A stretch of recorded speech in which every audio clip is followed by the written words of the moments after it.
पार्वती महादेव से पूछती हैं कि महादेव, इस धरती पे इंसान इतना बेचैन क्यों है? ये चाहता क्या है? तो महादेव कहते हैं कि सुन लाडो, जो आत्मा है ना इंसान की, उसका नेचर है इन्फिनिटी, अनंत। और वो एक बॉडी के अंदर, एक शरीर के अंदर जैसे इसको कैद कर दिया गया है ना, वो जिंदगी भर ऐसे फील करता है। और वो डिफरेंट माध्यम की वजह से, माध्यम के थ्रू, चाहे फेम हो, मनी हो, पद हो, पावर हो, वो चाहता है कि अनंत को फील करे। रिस्पेक्ट से, आपके मतलब बहुत सारे तरीके जो भी इंसान की वासना है, वासना बनी इसलिए है कि वो एक इन्फिनिटी को फील करे, जो उसका असली नेचर है उसको फील करे। तो वो कहती है कि फिर ये हुआ क्यों, और इससे कैसे हम बाहर आ सकते हैं एक टाइम के बाद, या कुछ करके, कुछ सीधी करो या कुछ भी करो। तो महादेव कहते हैं कि पहले में यही समझना होगा कि इंसान ये जो कंडीशन है और आज ये फील कर रहा है, क्यों कर रहा है। ये स्टार्ट हुआ था जब भी ये सृष्टि बनी थी, उस टाइम पे कहीं पर एक वासना स्टार्ट हुई। वासना से पहले एक कहते हैं अमीबा, अमीबा से स्टार्ट हुई जिंदगी। तो एक टाइप की एक जिंदगी थी, उसने कुछ उसके अंदर कुछ वासना जगी। जैसे जैसे वासना जगती गई, डिफरेंट डिफरेंट टाइप के जो कॉन्शियसनेस हैं, डिफरेंट डिफरेंट टाइप के शरीर हुए, वो डेवलप होते गए। लेकिन हर जितनी भी शरीर डेवलप हुए हैं वासना की वजह से, हर किसी के अंदर एक ही चाहता है कि जो उसका असली, जहां से वो आया है, जो उसका रियल नेचर है, वो उसको पाले, वो उस तक पहुंचना चाहता है। चाहे रिश्तों के थ्रू, चाहे कुछ भी, मान लो पैसा, पद, फेम, पावर, कुछ भी हो, वो पाना वही चाहता है। जब तक उसको वो नहीं मिलेगा, वो शांत नहीं हो सकता। तो वो कहते हैं कि वो ऐसा, फिर ये पार्वती कहती है कि माँ बता फिर महादेव, कैसे इसको हम पा सकते हैं या इंसान पा सकता है। तो महादेव कहते हैं कि यार, इंसान बहुत, कहते हैं ना, कितनी सारी योनियां हैं इस धरती पर, डिफरेंट डिफरेंट योनियों से होकर इंसान बनता है। इंसान के बाद वो डिफरेंट योनि भी बनता है, ऐसा नहीं है। और वो बने तब तक ये खेल चलता रहेगा। जो पुण्य जन्म कहते हैं ना, जब तक उसकी एक वासना है ना कि मैं हूं सब कुछ, मैं हूं, मेरा जो, मेरे सेंटर के अराउंड सब कुछ चीजें घूमती रहेंगी, मेरा घर, मेरा परिवार, मेरे माँ पापा, मेरी सब कुछ, उसके अलावा कुछ नहीं। वो कुछ भी देखता है, वो मतलब दूसरों की हेल्प भी करेगा तो सिर्फ मेरे को सेंटर में रख के, कि मैं ऊपर हो जाऊंगा। समझ रहे हो? तो जब तक मेरा रहेगा ना, क्योंकि वो है, उसका नेचर अनंत, और उसने एक लिमिट कर लिया है बॉडी तक, कि बस यही बॉडी है, इस बॉडी को ही स्वर्ग तक पहुंचाना है, उसका मेन मकसद ये है। लेकिन तुम एक लिमिट के अंदर रहकर अनलिमिट या लिमिटलेस को फील नहीं कर सकते हो। समझ रहे हो? एक पिंजरे के अंदर का आकाश पाकर हम पूरे आकाश के साथ नहीं मिल सकते हैं। मैंने बाउंड्री तो बना ली ना। तो फिर कहते हैं कि फिर क्या हो सकता है। तो महादेव कहते हैं कि यदि तुम्हारे जो कर्म है, देखो, तुम इस जन्म में आए हो, मतलब तुम्हारे पिछले जन्म की या उससे पिछले जन्म की कोई वासना थी, उसकी वजह से तुम्हें फिर से जन्म लेना पड़ा।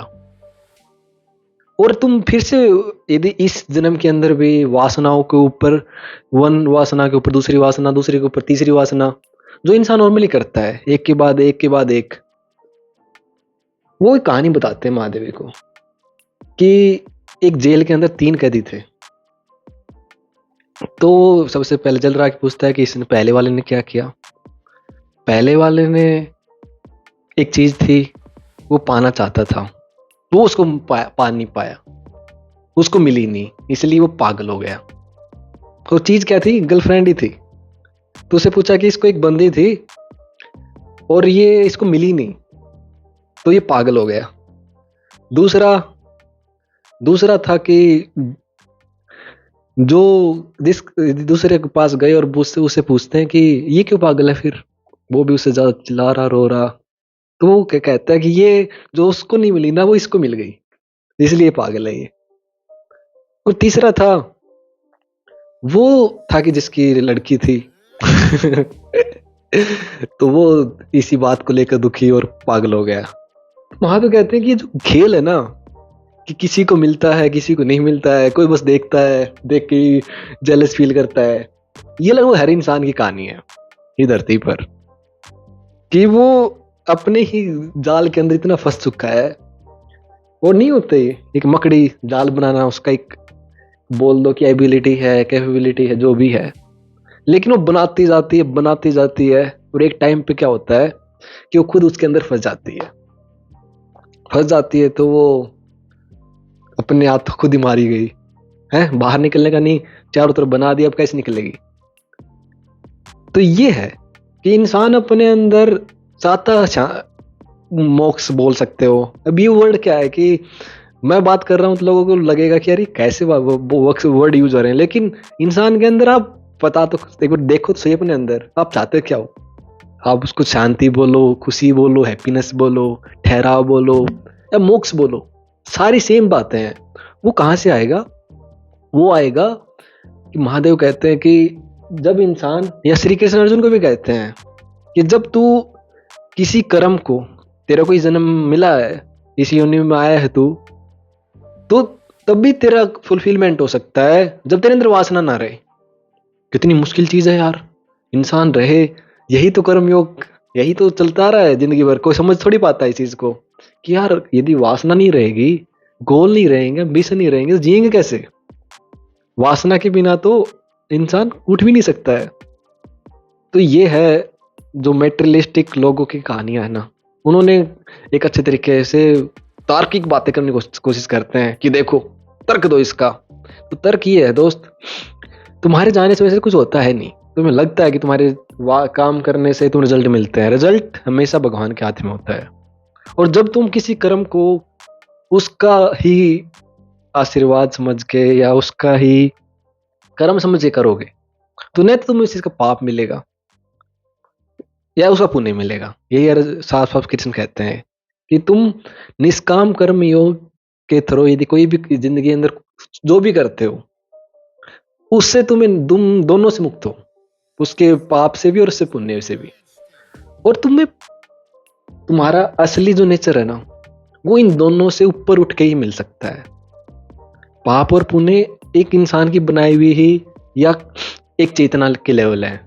यदि इनफाइनाइट तक जाना है तो तुम्हें दोनों से ऊपर उठना पड़ेगा।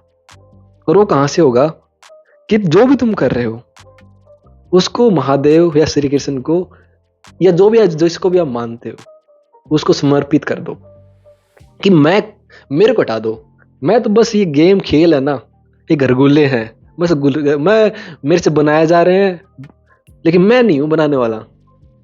अच्छा हो रहा है वो भी उसी का है, और बुरा हो रहा है वो भी उसी का है।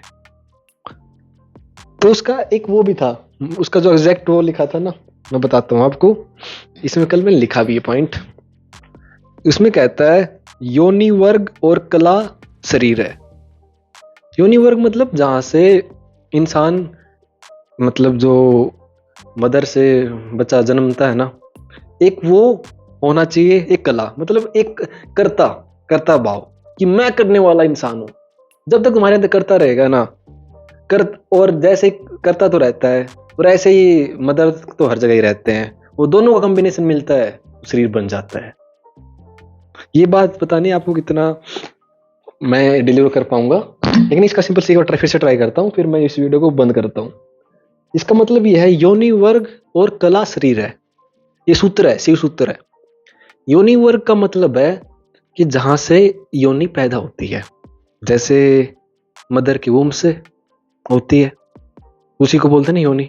वहां से एक बच्चा पैदा होता है, एक वो होना चाहिए, वो हमेशा रहेगा लगभग।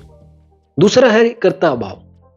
यदि किसी कॉन्शियस के अंदर कर्ता भाव अभी तक रहा, मतलब एक इंसान कर्ता भाव के रहते हुए मर गया, तो उसको फिर से जन्म लेना पड़ेगा दोस्त। ये बातें पता नहीं कितना लोग कोरिलेट करेंगे, मेरे को पता नहीं, लेकिन मेरे को ये मैं जानता हूं कि मैं इस चीजों को बहुत टाइम से मेरे को फील होती हैं, ये फील भी होती हैं, समझता भी हूं मैं। और ये बहुत शांत कर देती है इंसान को कि आप इन चीजों को समझते हो ना, अप्लाई करते हो, लाइफ के अंदर बहुत फर्क पड़ता है। आप धीरे धीरे आपको समझ में आएगा कि आप क्या थे और क्या हो गए। ठीक है, तो दोस्त यही था आज के लिए। होप कि जितना मैं चाहता था तो डिलीवर कर पाया। आप बताना क्या सोचते हो।